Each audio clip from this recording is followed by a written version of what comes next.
Dia 18 de julho de 2020, sábado da 15ª semana do Tempo Comum. No Evangelho de hoje, Mateus capítulo 12, versículos do 14 ao 21. Naquele tempo, os fariseus saíram e fizeram um plano para matar Jesus. Ao saber disso, Jesus retirou-se dali. Grandes multidões o seguiam e ele curou a todos.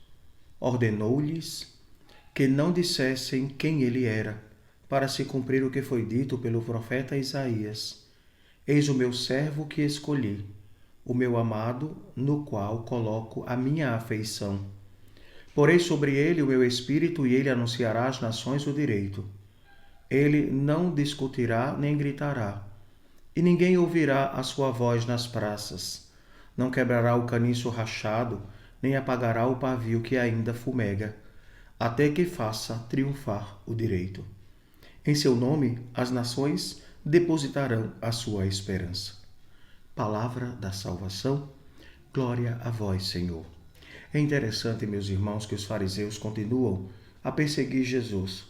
Não creem que Jesus é o Filho de Deus. E Jesus cura em dia de sábado, e por isso eles desejam matá-lo. Como nós sabemos, a religião judaica continua a guardar o sábado.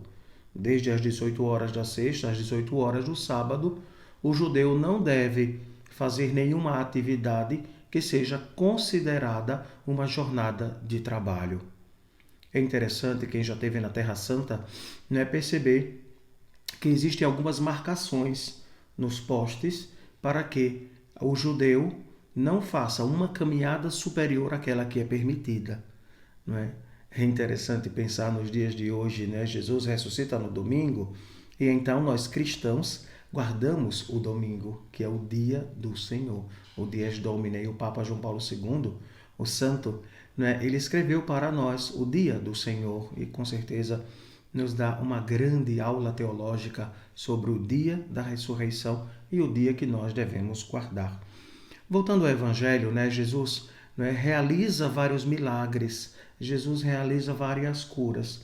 E nós poderíamos perguntar, por que hoje não são realizados outros milagres e curas? Até as pessoas seriam capazes de crer mais firmemente em nosso Senhor. Se nós percebermos nas entrelinhas dos evangelhos, Jesus sempre, depois de uma cura, de um milagre, de uma graça que ele concedia, pedia que não contasse a ninguém. Por quê? Crer no Cristo não é crer em milagres. Os milagres podem acontecer e acontecem e acompanham a vida daquele que tem fé. Mas não é uma condição para crer. Porque senão as pessoas vão ficar, como ainda hoje existe, atrás daquele que cura, atrás daquele que faz um milagre, daquele que faz o maior teatro.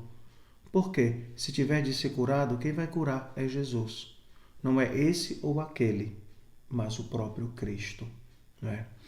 A outra realidade que ele coloca para nós, ele se coloca como o servo da profecia de Isaías, o servo sofredor, aquele que vai acolher a vontade do Pai. E Isaías, no capítulo 42, versículos de 1 a 7, vai nos mostrar como benigno para com os que erram. E Jesus faz esta experiência, cumprindo toda a profecia.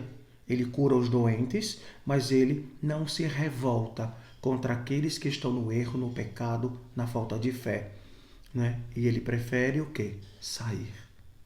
Ele se exclui daquele ambiente para continuar a sua missão.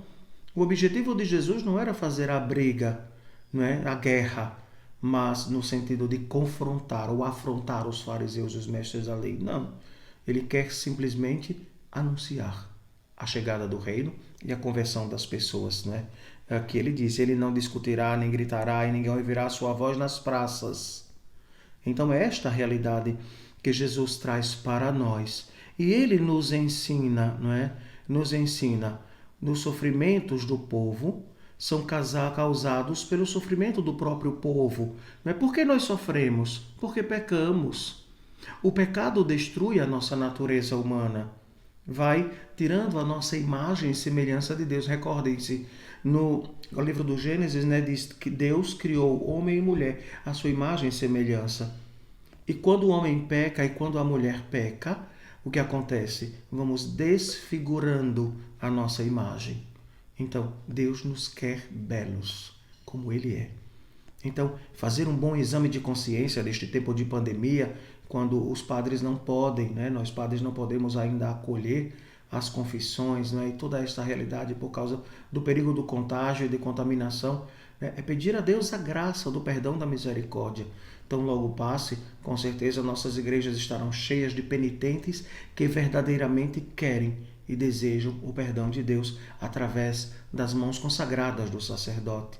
Então, caríssimos irmãos e irmãs, vamos pedir a nosso Senhor que a cada dia Ele nos dê a graça e a força do Espírito Santo para seguir o nosso caminho, escutando a palavra de Deus, fazendo com que nós sintamos como o próprio Cristo sentia a dor daqueles que sofrem. Imagine a angústia e o sofrimento de Jesus em meio a toda esta pandemia, que não é da vontade de Deus, não é. Não é a natureza que resolveu fazer isso. Somos nós, homens e mulheres do conhecimento, que muitas vezes brincamos de ser Deus. Então, que Ele nos ajude a que tenhamos a serenidade, que sejamos justos a cada dia para alcançarmos a vida eterna. Que assim seja. Amém. O Senhor esteja convosco. Ele está no meio de nós. Abençoe-vos o Deus Todo-Poderoso, Pai, Filho e Espírito Santo. Amém.